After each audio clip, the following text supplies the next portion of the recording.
신약의 마태복음 13장입니다. 마태복음 13장 53절부터 마지막 58절까지의 말씀을 같이 시작했습니다.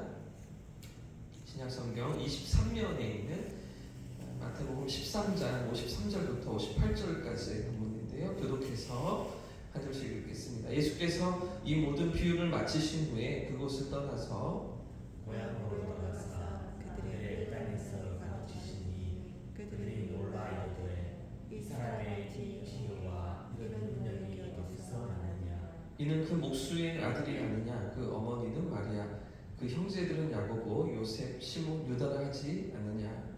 그 이들은 다 우리와 함께 있지 아니하냐. 그런즉 이 사람의 이 모든 것이 어디서 나느냐 하고 예수를 배척한지라.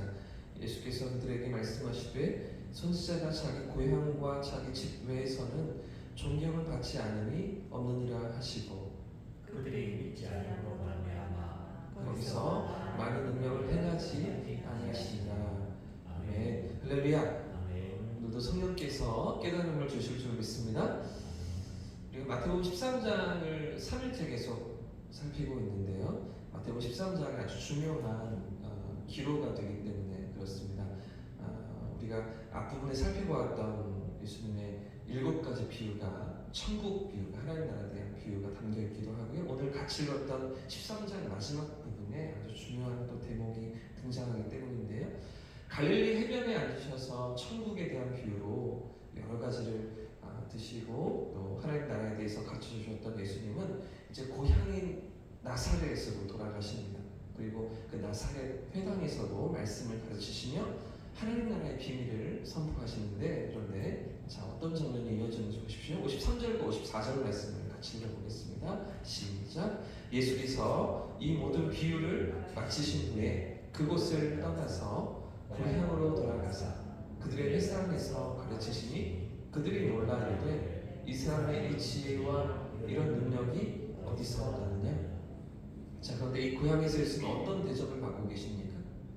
사람들이 어떻게 반응하고 있습니까? 고향 나사렛에서 사람들이 아주 환영하고 있죠.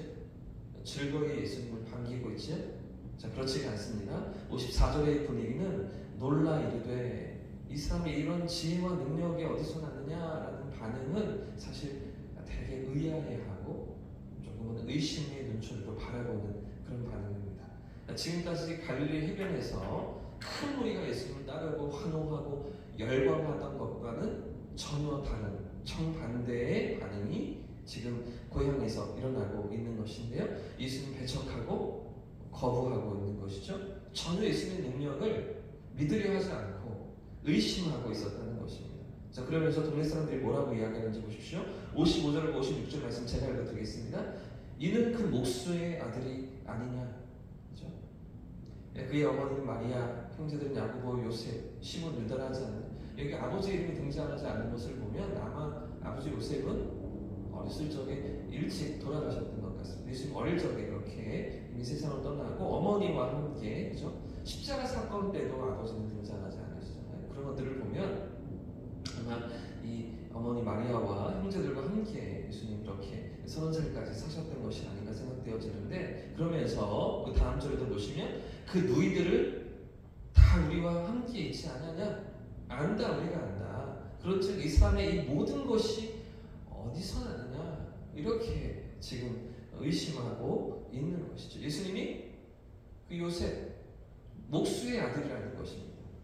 마리아의 그 첫째, 그 장남, 그 가정의 그 아들, 가족이 몇 명이고 그 이름이 무엇이고 심지어는 그 집안 숟가락까지 우리가 다 알고 있는데 그런 고향이잖아요.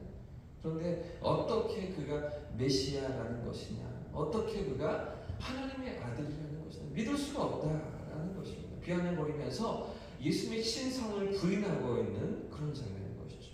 자, 그리고는 어떻게 행동하는지 보십시오. 57절을 보니까 예수님을 배척합니다. 받아들이지 않습니다. 이 배척했다는 표현을 제가 찾아보니까 헬라어의 원래 의미가 걸려 넘어졌다, 이런 의미가 있습니다.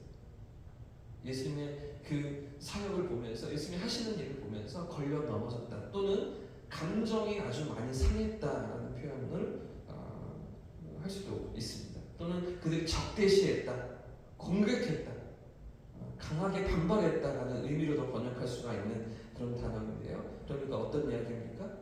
매우 이상하게 여기면서 무시하고 적대시하다가 더 나아가서는 공격하고 모욕하는 그런 반응으로 고향 사람들이 나아갔다는 것이죠. 그만큼 예수님을 거부하면서 받아들이지 않았다는 것입니다. 여러분, 왜 이런 일이 벌어지고 있을까요? 왜 나사렛 사람들은 예수님을 배척하고 있는 것입니까? 갈릴리에서는 그렇게 열광하고 환호하고 예수님을 뜨겁게 쫓던 그런 큰 무리가 있었는데도 불구하고 왜 고향인 나사렛에서는 이렇게 예수님을 의심하고 믿지 못하고 배척하며 거절하고 그렇게 이상한 반응을 보이고 있는 것입니까? 그 이유는 그들 안에 있는 이 편견 때문이었습니다. 이미 그들 안에 자리 잡고 있는 선입견 때문인 것이죠. 내가 알고 있던 예수, 내가 이전에 경험했던 예수, 그죠? 한 동네에 살았으니까요. 30년 동안 내가 이전에 보았고 만났던 그 편견에 사로잡혀서 눈과 귀가 닫혀 있었던 것입니다. 자, 그런데 더 이상한 것은 이런 고향 사람들에 대한 예수님의 반응입니다. 이런 사람들에 대해서 예수님이 어떻게 반응하고 계십니까? 자, 57절과 58절 말씀을 같이 읽어보겠습니다. 두 절 말씀 같이 시작. 예수를 배척한지라 예수께서 그들에게 말씀하시되 선지자가 자기 고향과 자기 집 외에서는 존경을 받음이 없느니라 하시고 그들이 믿지 않음으로 말미암아 거기서 많은 능력을 행하지 아니하시니라. 지금 예수님이 어떻게 반응하십니까? 어때 보이십니까? 아주 차분하게 반응하시죠? 막 화도 내시고 꾸지람도 하실 만한데 그런데 예수님은 그렇게 하지 않으십니다. 아주 편안하게 이 상황을 받아들이시고 그냥 수용하시는데요. 사실 오늘 본문은 아까 말씀드린 것처럼 매우 의미심장한 복성이 드러나는 장면입니다. 성령의 감동하심을 받아서 이 복음서를 기록했던 마태는 의도적으로 13장의 마지막 부분에 이 사건을 배치해 놓았는데요. 마태복음 전체는 모두 28장으로 되어 있습니다. 28장까지 있는 그 마태복음 그 전체에서 이 두 부분으로 우리가 정리를 해볼 수가 있는 것이죠. 바로 여기 13장까지가 1장부터 13장까지가 첫 번째 단락이고요. 또 14장부터 마지막 28장까지로 넘어가는 그런 두 번째 단락을 우리가 살펴볼 수 있는데 바로 여기 13장까지가 이 갈릴리에서 사역하시는 예수님의 공생애를 다루고 있는 부분이고요. 자, 그런가 하면 이제 14장부터 내일 우리가 14장을 함께 살피게 될 것인데 14장부터는 예수님의 이제 대속적인 죽음과 십자가 사역으로 나아가시는 그런 본격적인 그 예수님의 사역이 14장에서부터 이어지게 됩니다. 그 두 번째 단락이 14장에서 이제 내일 우리가 살피게 될 세례 요한의 죽음으로부터 이어지고 있는 것이죠. 14장의 전조가 이제 세례 요한의 죽음으로 나타나면서 예수님의 십자가 죽으심으로, 그러니까 세례 요한의 그 죽음이 이 자리에 14장에 들어가 있는 이유가 예수님의 죽으심을 미리 보여주는 복수라는 것이죠. 이런 두 번째 단락이 내일 이제 14장부터 이어지게 되고요. 자, 그러니까 지금 13장을 마무리하는 이 결론 부분입니다. 예수님의 그 갈릴리에서의 공생애를 다 마무리하는 공생의 13장의 마지막 부분에 많은 무리가 열광하며 환호하는 듯 했지만 이미 배척하고 거부하면서 예수님을 거절했던 것이죠. 자, 이런 장면이 또 두 번째 단락 마지막 부분에 나타나지 않습니까? 어떤 장면입니까? 호산나 호산나, 그죠? 그 나뭇가지를 흔들면서 예수님을 환호했던 것 같지만 이내 예수님은 거절하고 배척하고 십자가에 매달아 죽이는 그런 장면으로 이어지는 모습을 마태는 의도적으로 이렇게 보여주고 있는 것입니다. 이런 메시지를 담아서 우리에게 전달하고 있는 것이죠. 자, 그런 예수님의 그 거절당하시고 핍박을 당하시고 결국엔 돌에 맞아 모욕을 당하시며 십자가에 매달리시는 그 모습을 이제 마태가 결론적으로 우리에게 보여주는데 그런 장면을 첫 번째 단락 마지막에서 미리 그 장면을 예견하면서 이 저주와 심판의 십자가를 짊어지시기 위해서 이 땅에 오신 예수님을 우리에게 본문은 보여주고 있는 것입니다. 여러분, 예수님께서 이 땅에 왜 오셨습니까? 예수님 죽으시기 위해 이 땅에 오셨죠. 세상에 누구도 죽기 위해 태어나는 사람은 없습니다.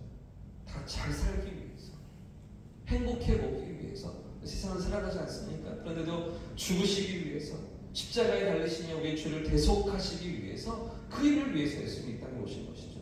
요한복음 1장 11절에 자기 땅에 오매 자기 백성이 영접하지 아니했다라고 기록하고 있는 대로 자기 백성에게 거절을 당하시고 모욕을 당하시고 수치를 당하시며 죽임 당하시기 위해서 예수님이 이 땅에 오셨음을 마태는 우리에게 보여주고 있는 것입니다. 고난받는 종으로 예수님께서 이 땅에 오신 것이죠.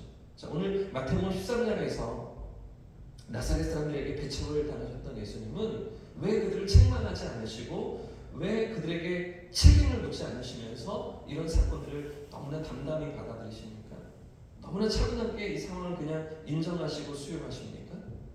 바로 그런 눈과 귀가 어두워진 죄인들을 위해서 예수님이 이 땅에 오셨기 때문입니다. 죄 가운데 신음하며 하나님을 찾지도 못하고 하나님을 알지도 못하는 죄인들을 위해서 예수님이 이 땅에 오셨기 때문인 것이죠. 자기 땅에 오매 자기 백성이 영접하지 아니하였으나 영접하는 자 곧 그 이름을 믿는 자들에게는 하나님의 자녀가 되는 권세를 주시기 위해서, 이 권세를 주시기 위해서 하나님 우리의 인간의 몸을 입고 이 땅에 오신 것이죠.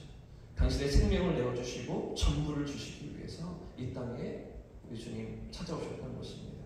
사랑하는 여러분, 그 사랑을 받은 우리는 오늘을 살아가면서 어떤 불이익과 거절을 감내하고 계십니까? 그 사랑을 받아 누리며 이 땅을 살아가는 우리는 이 복음 앞에서 세상 가운데 어떤 수치와 어떤 억울함을 감내하며 오늘을 살아가고 계십니까? 만왕의 왕이시며 온 우주의 주인이시지만 고난의 종으로 섬김의 종으로 목숨을 내어주시며 자신의 전부를 내어주신 우리 주님의 섬김과 그 사랑을 기억하면서 오늘 우리의 삶을 통해서도 이 사랑이 흘러가고 이 복음이 전달되고 이 은혜가 나누어지는 복된 하루가 되시기를 예수님의 이름으로 축복합니다. 그런 기도로 나아가는 이 새벽 되시기를 축복합니다. 함께 찬양하고 기도하겠습니다. 찬송가